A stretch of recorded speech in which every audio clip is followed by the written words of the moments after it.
신년 첫 주 예배를 드립니다. 주님 주시는 놀라운 은혜가 우리 신광의 모든 성도님들 가운데 함께 하시기를 우리 주님의 이름으로 축원을 드립니다. 좌우에 계신 분들과 이렇게 평화 인사를 나누셨으면 좋겠습니다. 하나님의 평화가 당신과 함께 하시기를 바랍니다.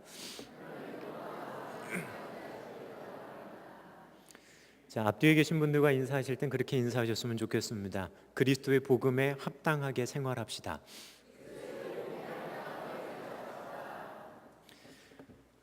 복음에 합당하게 생활한다라고 하는 말의 의미 속에는 복음이 이런 가치가 있습니다라고 하는, 당연히 우리가 복음에 대해 반응해야 될 그 복음에 대한 가치가 이런 겁니다라고 하는 이해가 전제되어져 있는 말입니다.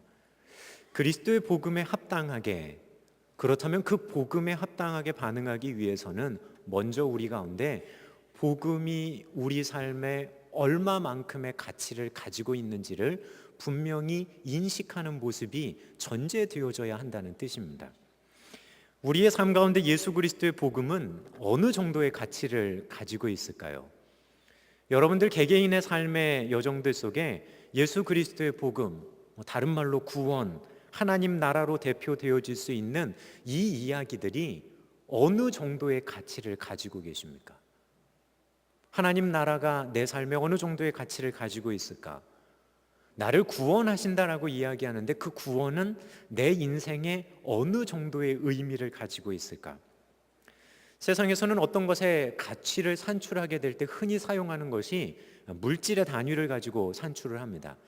특별히 현대에 들어서는 돈을 가지고 모든 가치를 산출해 보곤 합니다.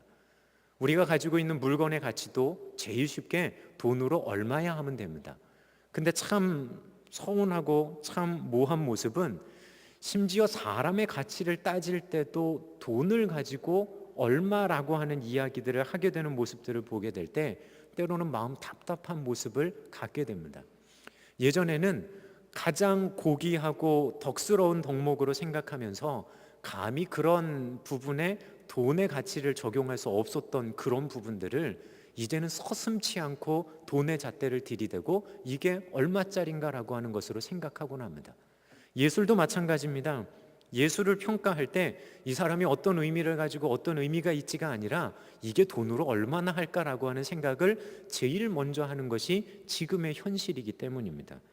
심지어는 그런 부더덕한 모습이 그게 보이는 것이 예술품을 가지고 우리는 누군가에게 로비를 했다더라, 다른 거 아닙니다. 예술품의 가치, 그것이 내포하고 있는 어떤 의미들이 중요한 게 아니라 이게 얼마짜릴까라고 하는 거에 우리의 마음을 더 쓰게 되는 겁니다.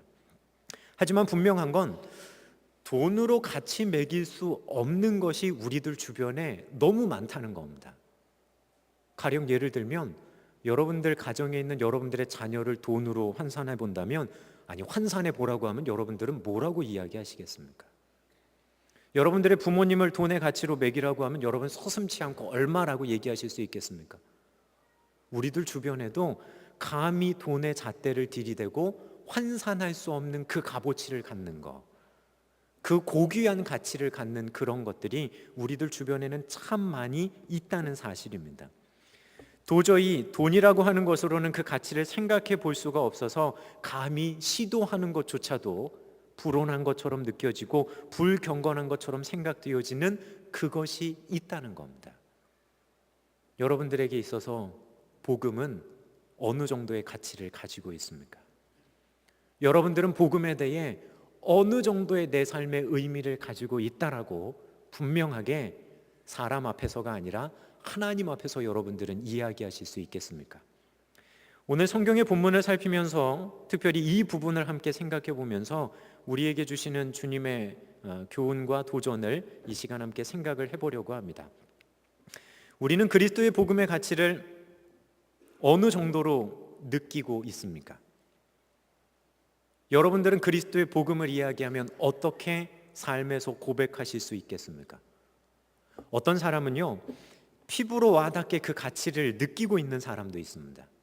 근데 반면에 어떤 사람은 복음에 대한 가치를 전혀 느끼지 못하면서 그냥 머릿속에 정리된 정의로만 최고의 가치를 가집니다라고 말하는 사람도 있습니다.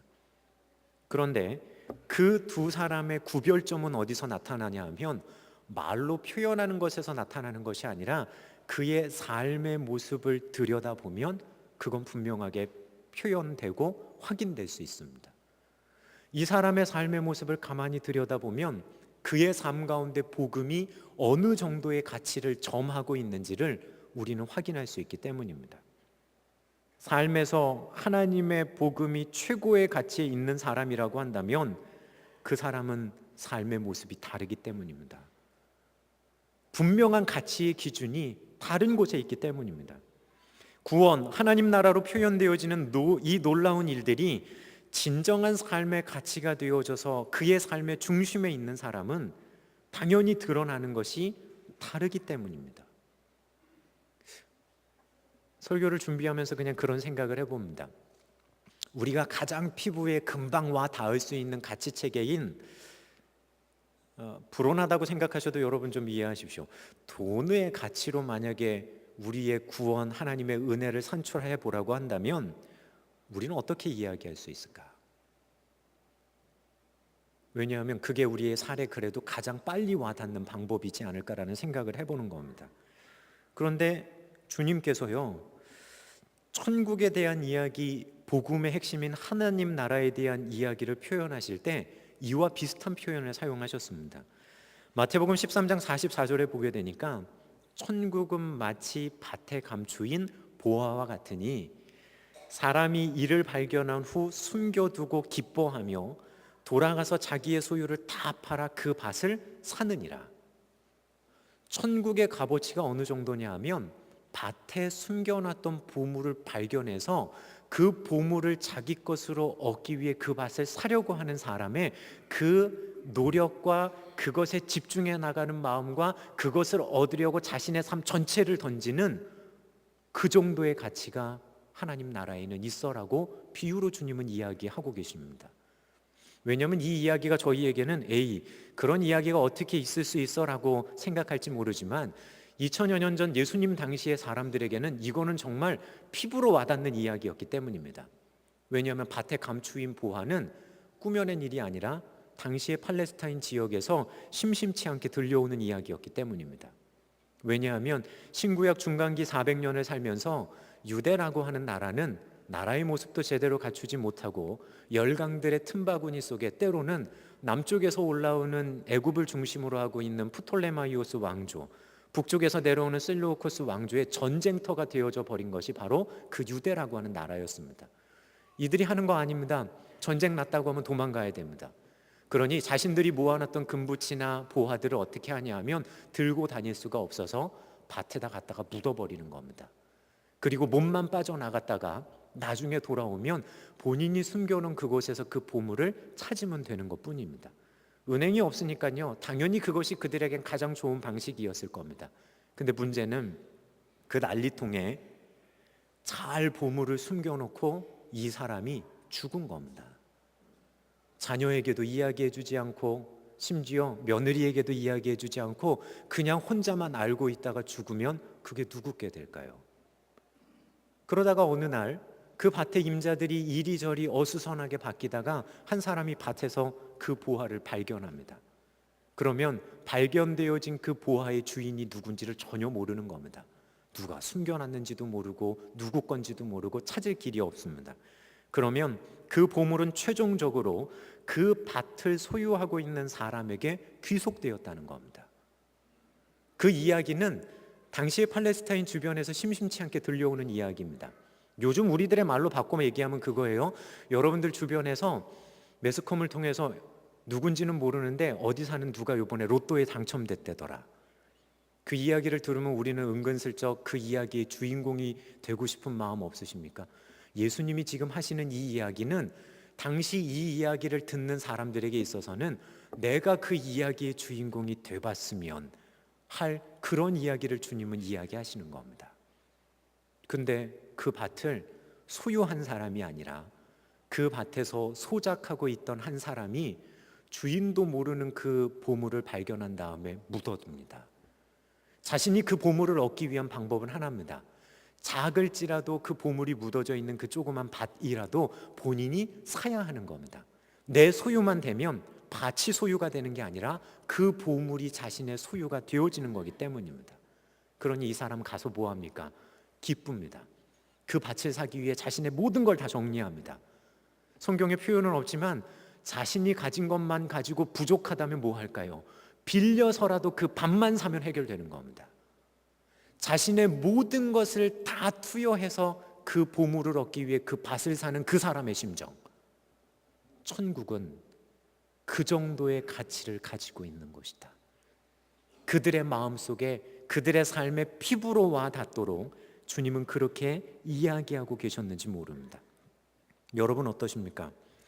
여러분들은 천국의 가치를 어느 정도로 느끼고 계십니까? 하나님이 우리에게 값 없이 정말 소중한 걸 주셨습니다. 값 없이 주셨다는 것뿐이지 정말 값어치 안 나가는 것을 주신 게 아닙니다. 우리가 아무리 노력해도 얻을 수 없는 그것을 그분의 은혜로 값 없이 주셨다는 겁니다. 그럼 그 복음의 가치를 여러분은 어떻게 받아들이고 느끼고 계십니까? 내 삶의 모든 것을 다 쏟아 부어서라도 나를 구원해 주시는 예수 그리스도의 복음 그거 얻기에 내가 전력을 다하겠습니다.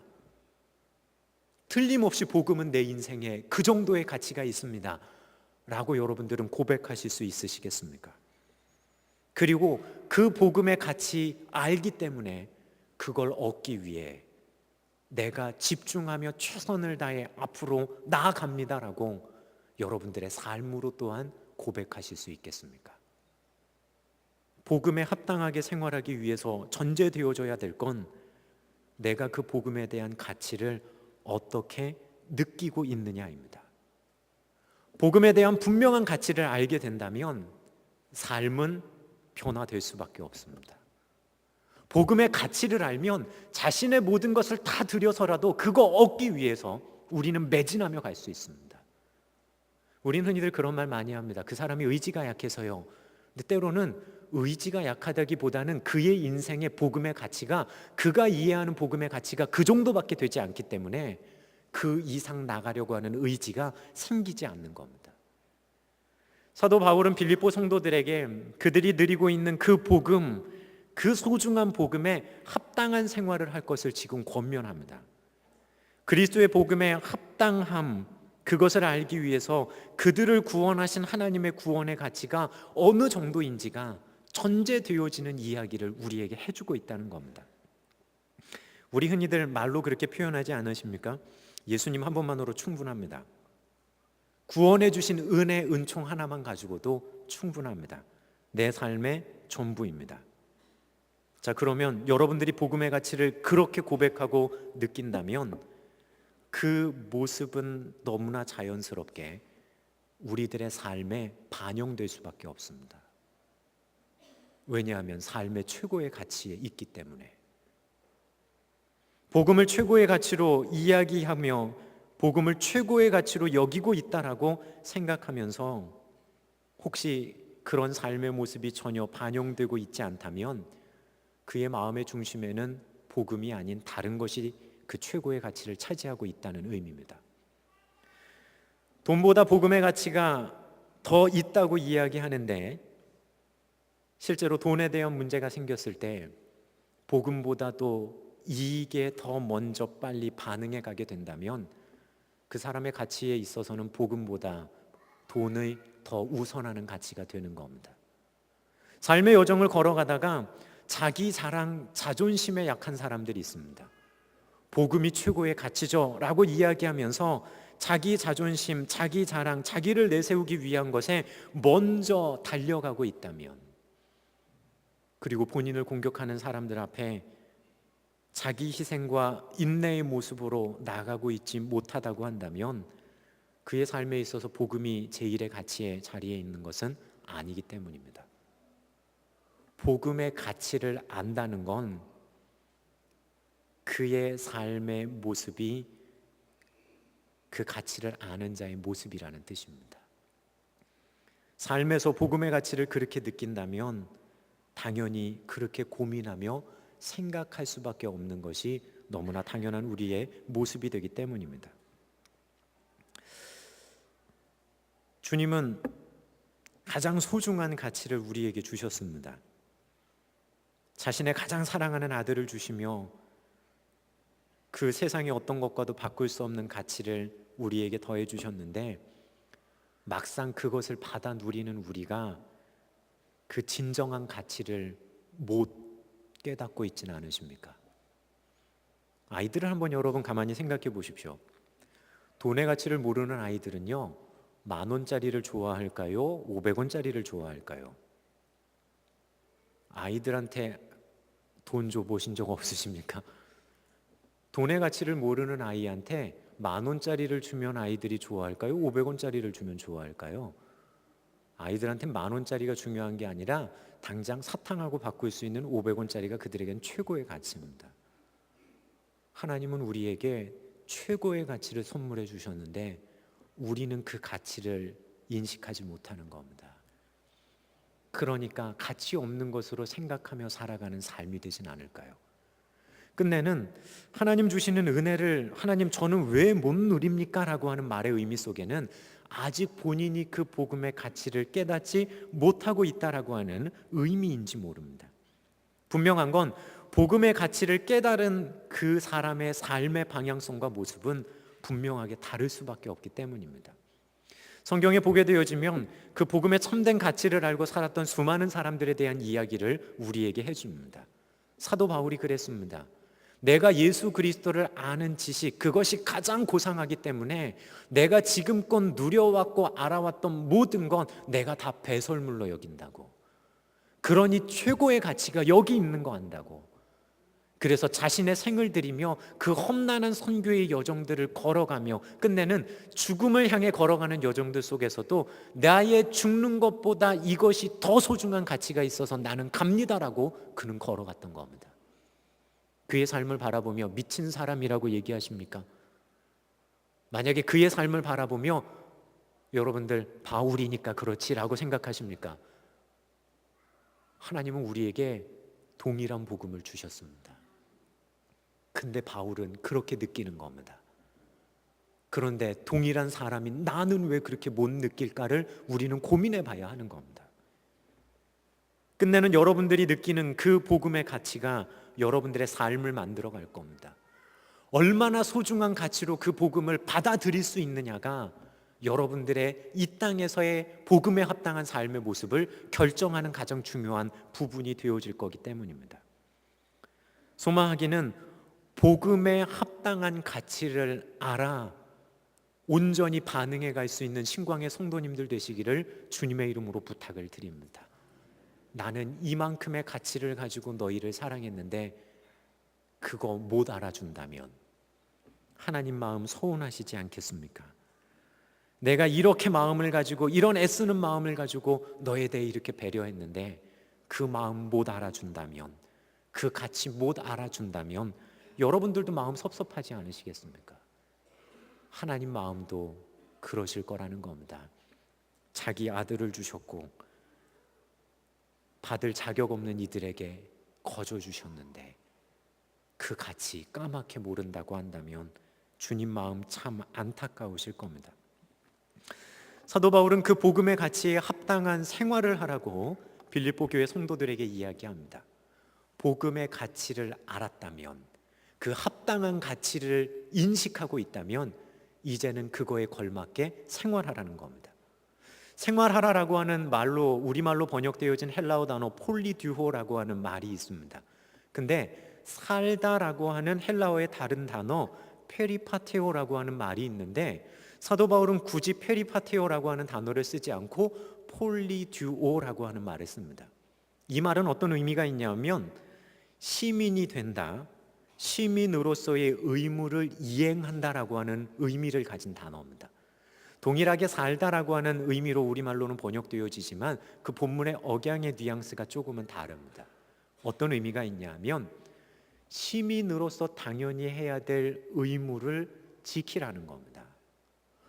복음에 합당하게 그 가치를 알고 있다면 그것에 합당하도록 시민됨의 의무를 하라는 겁니다. 근데 빌립보서에 어떤 말씀이 나오냐면 빌립보서 3장 20절에 우리의 시민권은 하늘에 있다라고 바울 사도는 빌립보 교인들에게 이야기합니다. 뭘까요? 하나님 나라의 시민으로 그 가치를 알고 합당한 가치를 그 복음에 돌리는 사람이라고 한다면 하늘의 시민으로서의 의무를 다하며 이 땅에서 살아가라는 겁니다. 복음의 값어치를 알고 천국의 가치를 안다면 그 천국의 백성으로서의 당연히 해야 될 의무를 그 삶 속에 지키며 살아가라고 바울 사도는 빌립보 교인들을 권면하고 있는 겁니다. 바울 사도가 로마의 시민권을 가지고 있었으니까 그런 이야기한다라고 생각할 수 있지만 당시 빌립보 지역의 상황들을 생각해 보면 이 표현이 빌립보 교회 안에 있는 성도들이 받아들일 수 있는 가장 쉬운 표현이었던 겁니다. 왜냐하면 빌립보 지역의 인구는 당시에 데살로니가 지역에 살고 있는 원주민들 절반 그리고 로마의 군인들 절반으로 구성되어져 있었다고 합니다. 왜냐하면 시저의 후계자들이었던 옥타비아누스와 브루투스가 빌립보 지역에서 자신들의 패권을 들고 싸움을 합니다. 그리고 옥타비아누스가 그 싸움에서 이기게 되어지는데 그 사건으로 인해서 빌립보 지역에 자신이 거느리고 있었던 군대들을 주둔시키고 거기를 군사적인 요충지로 만듭니다. 그리고 자신을 위해서 싸웠던 그 군인들을 퇴역시키면서 그 땅에 정착해서 거주할 수 있게 만들어줍니다. 동시에 뭐하냐면 본인을 위해 싸운 그 군인들에게 로마의 시민권을 무상으로 나눠줍니다. 무상으로 나눠줍니다. 로마의 시민권을 얻은 그들이 누릴 수 있었던 건 자유와 면세와 속주세를 감면받는 혜택을 그들은 누렸습니다. 그러니 도시의 절반이나 되는 그 퇴역 군인들로 구성되어진 도시의 비례들을 본다면 교회 안에 찾아왔을 이방인들 가운데 상당 숫자가 로마의 시민권자들이었다는 의미인지 모릅니다. 그런 그들이 누리고 있는 그 시민권을 가지고 바울 사도는 얘기하는 겁니다. 너희의 시민권은 복음의 가치를 생각하면 하늘의 시민권을 가지고 있다는 겁니다. 그 하늘의 시민으로서의 합당한 삶을 그 의무를 이행하며 살아갈 것을 그렇게 그들에게 말하고 있는 겁니다. 이들은 피부로 느낍니다. 로마의 시민권을 얻기 위해 그들이 애썼던 의무가 무엇인지, 목숨을 걸고 싸워야 했고 그 시민권을 얻기 위해 자신들이 지켜야 했던 의무 조항이 무엇이었는지 누구보다 잘 아는 그들에게 말하는 겁니다. 로마의 시민권이 아닌 천국의 시민권이라는 겁니다. 천상의 시민권을 가진 이들로서 삶을 살아가라고, 그 천국의 가장 소중한 가치를 두고 있는 그 시민으로서의 삶을 살아가라고 바울 사도는 그들에게 이야기하는 겁니다. 그럼 우리는 궁금해집니다. 그러면 천국의 시민이 누리는 권리는 뭐고 그들이 누릴 수 있는 도대체 특권은 뭡니까? 그런 그들을 향해 바울 사도는 29절에 나오는 이야기를 지금 하고 있는 겁니다. 우리말 여러분들이 읽고 계신 개정개혁 성경에는 그러한 표현들이 잘 나타나지 않습니다. 근데 표준세번역 성경의 번역을 보면 표준세번역 성경엔 이렇게 이야기합니다. 하나님께서 여러분에게 그리스도를 위한 특권, 즉 그리스도를 믿는 것뿐만이 아니라 또한 그리스도를 위해 고난받는 특권도 주셨습니다. 하늘 백성으로서 복음에 합당하게 살아가는 사람들이 누리는 특권이 뭔지 아십니까? 자기 욕심 때문에 당하는 고난이 아니라 복음으로 인해 당하는 고난이 아니라 특권이라는 겁니다. 실제로 그렇습니다. 복음에 민감하게 반응하며 진실되게 살아가지 않는 사람은 당할 수 없는 고난이기 때문입니다. 하지만 그 복음에 순종하며 진실되게 걸어가다가 당하는 고난을 이들은 고난이라고 얘기하지 않으며 뭐라고 얘기하냐면 천국의 시민권을 가진 내 삶에 이건 특권입니다. 고난을 특권으로 이야기할 수 있는 사람들, 복음의 최고의 가치를 두고 살아가는 사람들의 모습입니다. 복음으로 인해 당하는 그 고난 앞에서 그 복음이 최고의 내 인생의 가치가 되어진 사람이라면 그는 담대하게 이야기할 수 있습니다.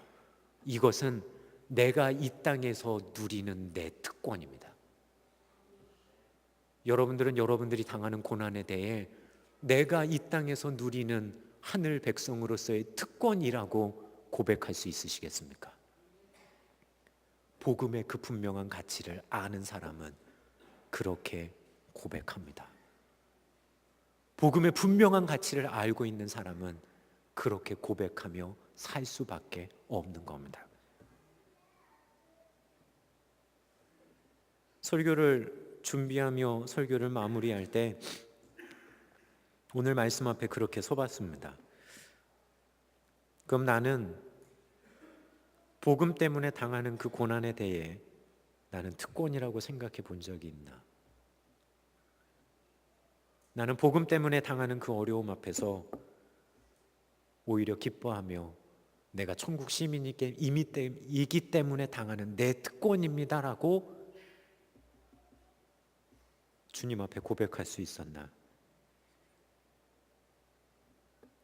솔직히 이야기하면 두려움과 떨림 속에 그저 주님 때로는 원망하며 있었던 그런 제 모습을 발견할 수 있었습니다. 근데 성경은 이야기합니다. 아니라고요. 복음 때문에 당하는 어려움은 천국 백성에게 특권이라는 겁니다. 그 나라에 대한 최고의 가치가 내 삶에 있기 때문에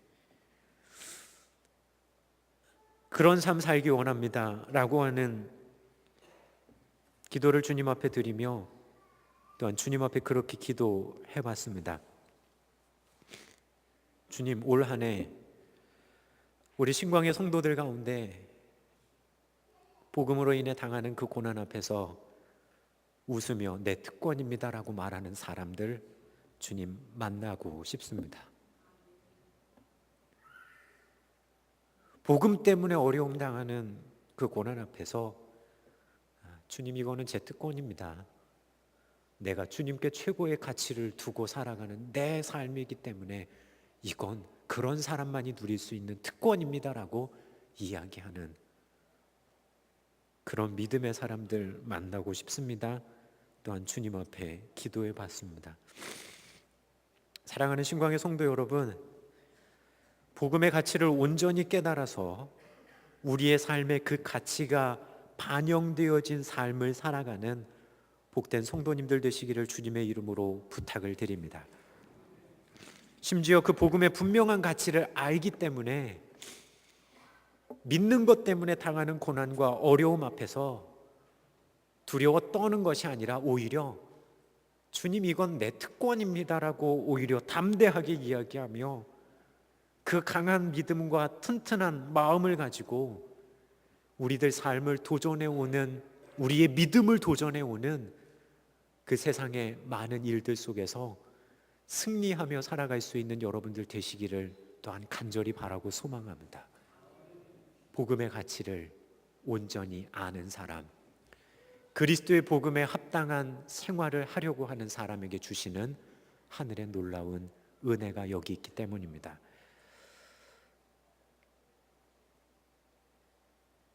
복음의 가치를 그렇게 마음에 새기고 천국의 사람들로서 고난마저도 나의 특권입니다 웃어 넘기는 그 담대함을 가지고 여러분들의 믿음의 순례의 여정을 온전히 걸어가는 신광의 모든 성도님들 되시길 주님의 이름으로 축원을 드립니다. 기도하겠습니다.